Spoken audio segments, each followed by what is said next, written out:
1994 সালে যুক্তরাষ্ট্রের মাটিতে বিশ্বকাপের ফাইনালে নির্ধারিত সময় গোলশূন্য থাকার পর টাইব্রেকারে ইতালির স্বপ্ন ভেঙে শিরোপা উঁচিয়ে ধরেছিল ব্রাজিল।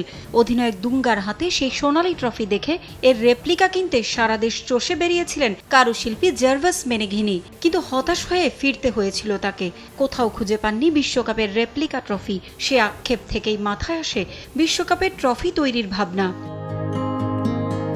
ধাতব কাজ করতে গিয়ে তৈরি করা শুরু করেন ট্রফি। ঐতিহাসিক মারাকানা স্টেডিয়ামের কাছে নিজের স্বপ্নের কারখানা গড়ে তুলেছেন মেনেঘিনি। প্রতি 4 বছর পর পর বিশ্বকাপ এলেই বেড়ে যায় তার ব্যস্ততা।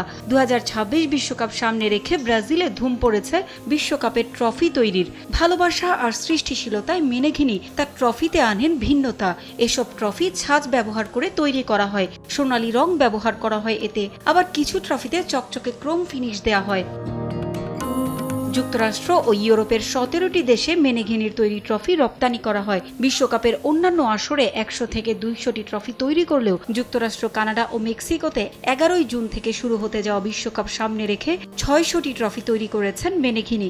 2002 সালে সবশেষ দ্য গ্রেটেস্ট শো অন আর্থের শিরোপা জয়ের পর থেকে খরা শুরু ব্রাজিলের ফুটবলে। এরপর শিরোপা যেন দূরের বাতিঘর হয়ে গেছে সেলেসাওদের জন্য। 2014 সালে নিজ দেশে অনুষ্ঠিত বিশ্বকাপের সেমিফাইনালে জার্মানির কাছে ভরাডুবির পর সবশেষ রাশিয়া কাতার বিশ্বকাপে কোয়ার্টার ফাইনালের বাধাই পাড়ি দিতে পারেনি ব্রাজিল। এবার কার্লো অ্যানচেলোত্তির ছোঁয়ায় হেক্সা শিরোপার স্বপ্ন বুনছে সেলেসাওরা।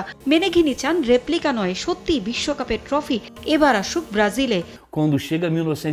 মার্কিনিউস, ক্যাসেমিরো, তোমরা জেগে ওঠো, তোমাদের হাত ধরেই শিরোপা জিততে চাই আমরা। ব্রাজিল বিশ্বের অন্যতম সেরা দল। 24 বছর হয়ে গেছে আমাদের শিরোপা নেই। আমি এখন ট্রফি নিয়ে বিভিন্ন স্টেডিয়ামে যাই, তখন খুব অসহায় অনুভব করি। আশা করি এবার তোমরা সফল হয়ে ফিরে আসবে। বিশ্বকাপ মানেই ব্রাজিল জুড়ে উৎসব। কখনো রিও ডি জেনেরোর রাস্তায় মুরাল, কখনো আবার ট্রফি তৈরি করে চমকে দেয়া। পারভিন আক্তার, সময় সংবাদ।